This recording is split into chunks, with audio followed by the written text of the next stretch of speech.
Hi, this is Karen Lin again. This is the second part of the video for your study of Chapter 1. I'm recording two different clips because my recording apps only allows me to record a 15 minutes clip. So this is the second part. Now let's talk about, after we talk about the transactions and the recording using the accounting equation or the equation of source resources equals to three different sources of resources. And we saw this in a couple of slides ago. You will see that, for example, if you look at the slides, you will see that at the end of the day, you would be recording different types of resources equals to different ways that you fund these resources. So you can see you have cash, accounts receivable, supplies, and you also have things that you have to pay for in the future. You have the owner's invested resources, and you have the management generated resources through their activities when they operate the firm. So this is very messy in terms of presenting it to someone else who doesn't know about accounting. So what we do as accountants is that we summarize all these things that we have been recording, right? Remember, we set two roles of accountants um, um, in the system. One is to record the transactions, which we already did. The second is to report those to someone else outside the firm. So, for example, if you have your mom invested in your firm, you want to report to her what you have done with the resources, right? Or the money she provided with you. So, this comes to an idea of presenting all the things that we have been recorded using something called financial statement. So, in the financial statement, we are going to summarize all the information in a structured way and in a conventional way so that our investors, our creditors, and someone else who wanted to invest in our firm or lend money to us could easily understand the information or the financial status of our firm. So, three common financial statements we are going to cover in this course. We will talk about the balance sheet, income statement, and the statement of retained earnings. An income statement is a statement to provide information to answer this question: what did the manager do with the company's resources? Which is basically, in plain English, is what is the performance of the manager. So what did management do with the company's resources is not asking you what did they buy or what did they do, but asking you um, what what is their performances when they're using those resources. So in our case, at for the whole month that guitar lessons have been operated, during the month, this is a typical um, income statement that shows you the company's name, the income statement, and then for the month ended such and such, which means look at the word, it says for. So which means it's all about the period that this statement is for. So in our case, is that the month ended August 31st, which is August. So it starts with the revenue that the firm earns. The firm is a service company, as I said, so it earns revenues through um, the fees. So they charge fees to the students. That's their revenue. And then the income statement will report something called the expenses. Although we have not formally introduced the idea of expenses, but expenses is basically the resources that helps us to earn the revenue. So again, this is the money we earned. This is the cost basically to earn this money. So it includes, for example, the materials. Um, in our guitar lessons case, it's maybe the utilities we spend, maybe the supplies that we have been used, right? You have to write on the board. You may use some markers. You may have to have a board that you're using. So those are the expenses, which means it's what helps you to earn the revenue. Using the revenues minus the cost for earning the revenues, you got the net income. So the idea of net income is that's how much money net money that we have earned during the period. Again, income means the money you earned. Net means revenue net of expenses. So that's the um, income statement. The second statement we will be talking about is the statement of retained earnings. So a retained earnings is the money that the management earned and then kept in the firm. So a typical statement of retained earnings would look like this.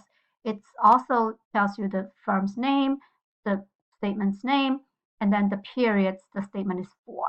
So in this case, it's for the whole August. So we have in the beginning of August the 1st, the firm has no retained earnings. Again, the idea of retained earnings is the management generated resources that kept in the firm. You have to read the text to understand the idea of retained earnings. But it means the money that here. Let me show you.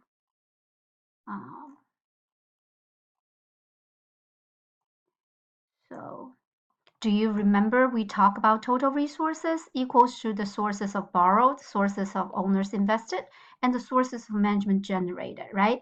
This part is the retained earnings, which means it's the money that the management generated and kept in the firm. Okay, so coming back to the statement retained earnings, you will see this idea clearly. At the beginning of the August, we don't have any resources that generate because it's the first day that the firm is established. And then during the period, the manager earned $1,900. Okay, this can be seen in the previous slides that we show that the net income that management earned is $1,900. That's the revenue minus the expenses. Now, we have the beginning, we have nothing. During the month, we earned 1,900. The subtotal is 1,900. But the company also paid something called dividends to the investor.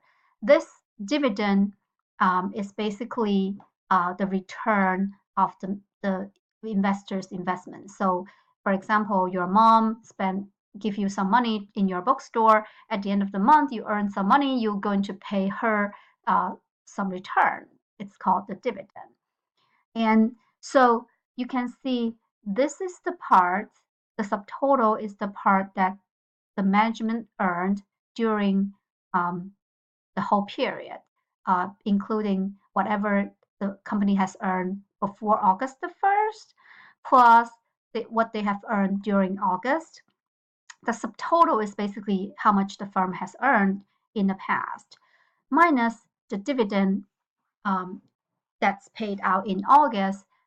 You know that in this period, the management generated resources that kept in the firm is 1,800. Remember, I always said kept in the firm because if you look at this, earnings means the money you earn, retained means kept, right? So this is the money you earned, this is the distribution, and this is the kept part. So again, this is the money we earned, this is the distribution, which is not kept, and the remaining part is how much we kept in the firm. Why do firms keep money from, like, why wouldn't they pay all the 1,900 as a dividend? That's because if you want to keep the money in the firm, it would grow with the firm. So it's better than, for investors, it's better than they keep the cash, 1,900, without knowing how to spend them, right? So you will be reinvesting this 1,800 in your future operation. That's why the firms would have earnings that's kept in the firm. This is a typical balance sheet. A balance sheet is designed to provide information to answer this question: what are the company's resources at the end of the fiscal period, and where did the company get its resources? Now, if you look at the balance sheet, it tells you the company's name, the statement's name, and it is as of August 31st. Okay, it is as of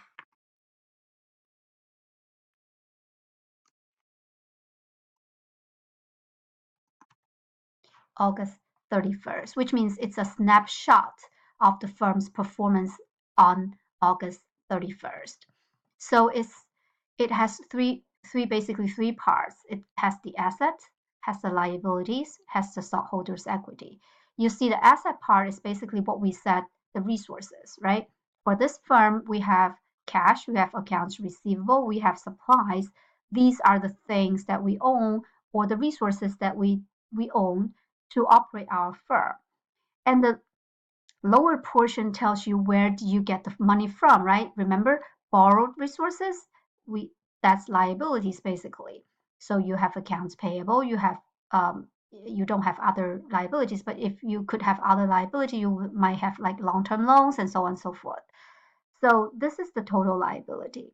Stockholders' equity is the owner's invested resources plus the management generated resources that's kept in the firm. For example, in this case, we have common stock. Remember the first day, the investor invested $7,000 in the firm. That is our common stock. That is owners invested. Retained earnings we just talked about. It is the money that the firm earned so far up to August 31st and also kept in the firm. Retained means kept. So 1800 is the money that the management generated and kept in the firm. So total, a note to this is that the retained earnings also belong to the stockholders. It does not belong to the creditors who lend the company money. So the money that the investors invested and the managers earned resources and kept in the firm, both components belong to the shareholders, so we call them shareholders' equity. So you will see from this statement that total resources equals to borrowed plus owners invested plus management generated. So that is a typical balance sheet. At this point, you don't have to know what these accounts mean, the details of the balance sheet, income statement, and retained earnings statement. You just need to know the idea. I just want to plant the seed.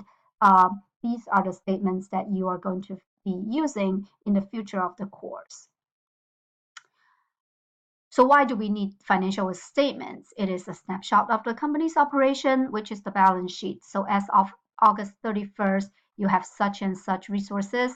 These resources are funded by different components. And you have the information about the changes of the companies since the previous snapshot, which is so between August 1st and August 31st, the changes of your company is that the money that we earned and the money that we kept in the firm.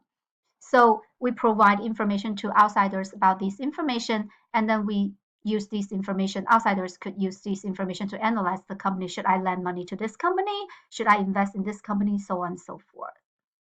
So finally, I want to introduce to you the idea of accounting equation. So when I introduce the balance sheet, it is pretty clear that total resources equals to borrowed plus owners invested plus management generated resources and kept in the firm. So we can translate this intuition. These are intuitions. These are not accounts. These are intuitions behind our accounting equation that we have been talked so far.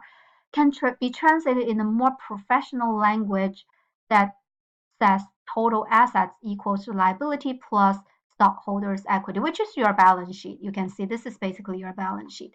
So total assets should be mapped to the total resources, which means the things that the company own, like money, receivables, equipment, machines, buildings, so on and so forth, these are total assets. We call total resources in our accounting language total assets. The money that from the borrower, we call them liabilities, right? And the owners invested and the management generated resources kept in the firm, we call them stockholders' equity. So you can see basically in this course, a simplified model is that all the things you own equals to the money you borrowed plus common stock, which is the owners invested, plus retained earnings, which is management generated in and kept in the firm. Now, this is a simplified version of it, I want to emphasize, but it's enough for you for this course. All right, so I think I'm going to stop here. I'll let you read the book, and if you have questions, you could email me, and you could also bring up in the next chat. Thank you.